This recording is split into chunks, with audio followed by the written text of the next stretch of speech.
আল কোরআনের সৈনিক আমি নেই কো পরাজয়, এক আল্লাহর গোলাম আমি এই তো পরিচয়, আমার এই তো পরিচয়।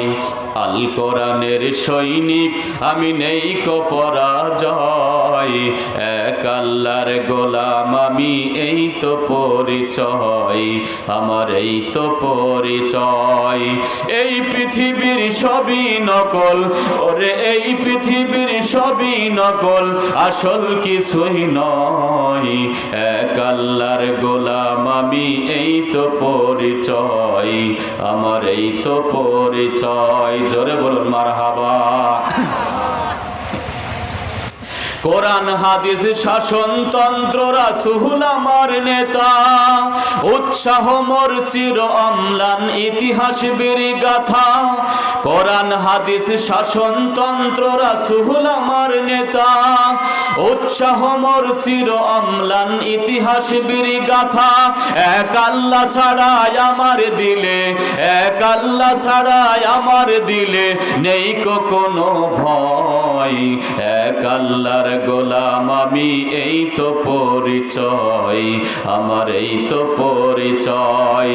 আল কোরআনের সৈনিক আমি নেই কো পরাজয়, এক আল্লাহর গোলাম আমি এই তো পরিচয়, আমার এই তো পরিচয়। এই পৃথিবীর সবই নকল, ওরে এই পৃথিবীর সবই নকল, আসল কিছুই নয়, এক আল্লাহর গোলাম আমি এই তো পরিচয়, আমার এই তো পরিচয়। জিকির করুন লা ইলাহা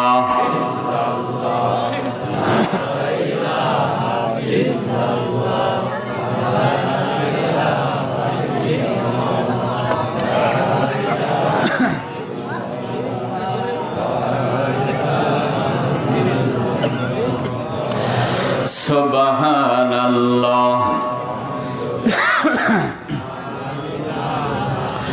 সুবহানাল্লাহ আলহামদুলিল্লাহ লা ইলাহা সুবহানাল্লাহ আলহামদুলিল্লাহ।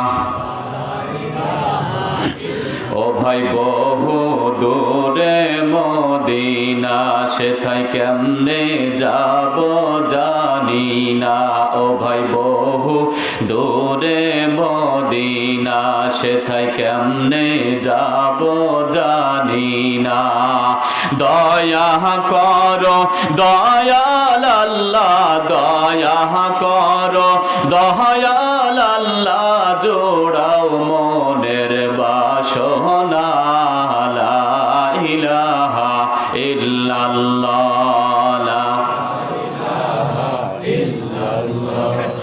লা ইলাহা ইল্লাল্লাহ, লা ইলাহা। গোনাহ ছাড়ো তওবা করো, ভয় করো মরণের, গোনাহ ছাড়ো তওবা করো, ভয় করো মরণের। এক সেকেন্ডের নাই ভরসা তোমার আমার জীবনের, লা ইলাহা ইল্লাল্লাহ, লা ইলাহা, লা ইলাহা ইল্লাল্লাহ মুহাম্মাদুর রাসূলুল্লাহ। সকলেই বলুন সাল্লাল্লাহু আলাইহি ওয়াসাল্লাম। সম্মানিত বন্ধুগণ, যে আলোচনা করতেছিলাম আল্লাহর কোরআন শুনতে খুবই মধুর লাগে, খুবই ভালো লাগে, কিন্তু একটা বিষয় আছে, ভাগ্যে কিন্তু ঈমান থাকতে হবে।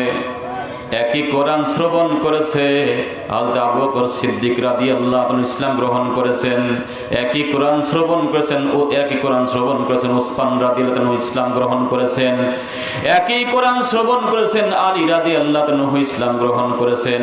পক্ষান্তরে একই কোরআন শ্রবণ করেছে আবু জেহেল, একই কোরআন শ্রবণ করেছে উতবা, একই কোরআন শ্রবণ করেছে সাইবা। তাদের তো ঈমান বাড়ে নাই, বরঞ্চ আরো বেঈমানি বেড়ে গিয়েছে। আমার বন্ধুগণ, ঘরে নবী থাকা সত্ত্বেও ভাগ্যে তাদের ইসলাম জোরে নাই, কিন্তু ইসলাম হচ্ছে ভাগ্যের ব্যাপার। 1450 বছর পরে সে অনেক ইসলাম গ্রহণ করেছে। জোরে বলুন কথা ঠিক কিনা? আমার বন্ধুগণ, আল্লাহ রসুলকে আবু জেহেলরা আজে বাজে প্রশ্ন করেছে, বিভিন্ন প্রশ্ন করেছে। তাদের কথা হচ্ছে যে এরকম ভাবে অনর্থক প্রশ্ন করতে হবে, অনর্থক প্রশ্ন করলে পরে এমন আজগবি প্রশ্ন করতে হবে, উত্তর প্রদান করতে পারবে না এবং আমাদের ইসলাম গ্রহণ করা লাগবে না। আবু জেহেল একদিন প্রশ্ন করলো, মুহাম্মদ, হে মুহাম্মদ, আকাশের চাঁদকে 2 ভাগ করতে হবে, 2 খণ্ড করতে হবে। দেখছেন কি আজগবি প্রশ্ন? আকাশের চাঁদকে 2 ভাগ করতে হবে। নবী আছে দুনিয়াতে আর চাঁদ আকাশে, এখান থেকে কিভাবে ওই চাঁদ 2 খণ্ড করা সম্ভব? আবু জেহেলের নিয়ত হচ্ছে যে 80 মণ ঘেউ জুটবে না, রাধাও কি নাচবে না। তার মানে চাঁদ 2 খণ্ড করতেও পারবে না, ইসলাম গ্রহণ করাও লাগবে না। মনে আসছে? কিন্তু আমার বন্ধুগণ, বুখারী শরীফের হাদিসের মধ্যে আসছে, আমার নবী যখন আল্লাহর কাছে দোয়া করলেন, আল্লাহ গো এই মুহূর্তে মক্কার সবচেয়ে প্রভাবশালী নেতা আবু জেহেল এখানে একটা প্রশ্ন করেছে, আমাকে একটা প্যাচ লাগাই দিয়েছে, আকাশে চন্দ্র 2 ভাগ করতে হবে। আল্লাহ গো, এই মুহূর্তে যদি আমি আকাশের চাঁদকে 2 ভাগ করতে পারি, আবু জেহেলের মতো প্রভাবশালী নেতা ইসলাম গ্রহণ করবে। আর এমন প্রভাবশালী নেতা যদি ইসলাম গ্রহণ করে, মক্কার জমিনে ইসলাম প্রতিষ্ঠা করে একেবারেই সহজ হয়ে যাবে। জোরে বলুন সুবহানাল্লাহ। এই দোয়া যখন করেছে, দোয়া করার পরে আল্লাহ পাকের পক্ষ থেকে অর্ডার হলো, শাহাদত আঙ্গুল দিয়া ওই চাঁদের দিকে ইশারা করেন। আমার নবী যখন শাহাদত আঙ্গুল দিয়ে যখন চাঁদের দিকে ইশারা করেছে, সঙ্গে সঙ্গে আকাশের পূর্ণিমা চাঁদ সম্পূর্ণ 2 ভাগ হয়ে গেছে। আল্লাহু আকবার, বলো আল্লাহু আকবার, আল্লাহু আকবার, বলো আল্লাহু আকবার। জিকির করি লা ইলাহা ইল্লাল্লাহ, লা ইলাহা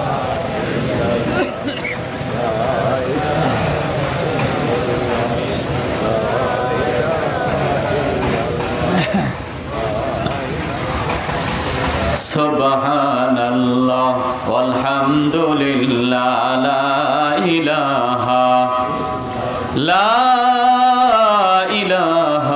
ইল্লাল্লাহ মুহাম্মাদুর রাসূলুল্লাহ সাল্লাল্লাহু আলাইহি ওয়াসাল্লাম। আমার বন্ধুগণ, আকাশের চাঁদ যখন 2 খণ্ড হয়ে গেল, অনেকক্ষণ বিচ্ছিন্ন থাকার পরে আবার অ্যাডজাস্ট হয়ে গেল। রসুল বলছে যে চাচা ইসলাম গ্রহণ করেন।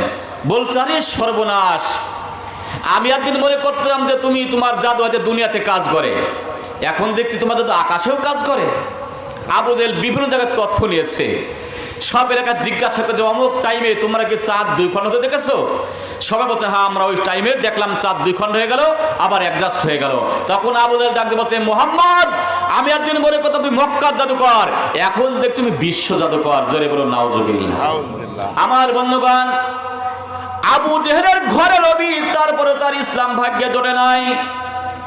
কিন্তু ওই সময় থেকে নিয়ে 1400 বছর পরে এসে আমেরিকার মহাবিজ্ঞানী নীল আর্মস্ট্রং, মাইকেল কলিন্স যখন চাঁদে সফর করতে গিয়েছিল, সেখানে ইতিহাস পড়েছে, চাঁদের মধ্যে ফাটল দেখতে পেরেছে এবং মক্কা মদিনার মধ্যে যেই আযানের ধ্বনি কানের মধ্যে ভেসে আছে, হুবহু ওই আযানের ধ্বনি ওই চাঁদের দেশ থেকে শুনতে পেয়েছে। আমার বন্ধুগণ, তার মনের মধ্যে পরিবর্তন চলে আসছে। সাংবাদিকদের সামনে তিনি বক্তব্য দিয়েছেন, এরকম ভাবে হাজার হাজার মানুষের সামনে ওই নীল আর্মস্ট্রং, মাইকেল কলিন্স কালিমা পড়ে মুসলমান হয়ে গেছে। আমার বন্ধুগণ, হযরত সালেহ আলাইহিস সালামের গোত্রের লোকজন প্রশ্ন করলো, হে সালেহ, এই পাহাড় থেকে উটনি বের করতে হবে। দেখছেন কি প্রশ্ন, দেখছেন বলছে এই পাহাড় থেকেই, পাথরের ভিতর থেকে উটনি বের করতে হবে। কি একটা আজগবি প্রশ্ন। মানে ওদের ইচ্ছা হচ্ছে যে এই পাহাড় ফেটে উটনি বের তো হবেই না, ইসলাম আমাদের গ্রহণ করা লাগবে না, ঝামেলা মিটে যাবে। এখন আপনারা যদি বলেন যে হুজুর আপনি তো ওয়াজ করতেছেন, আলেম মানুষ, এই টেবিলের নিচে একটা ছাগল বের করেন, তো পারা যাবে? বলেন সম্ভব? আমার বন্ধুগণ, আজগবি প্রশ্ন যে এই পাথর থেকে, এই পাহাড় থেকে উটনি বের করতে হবে।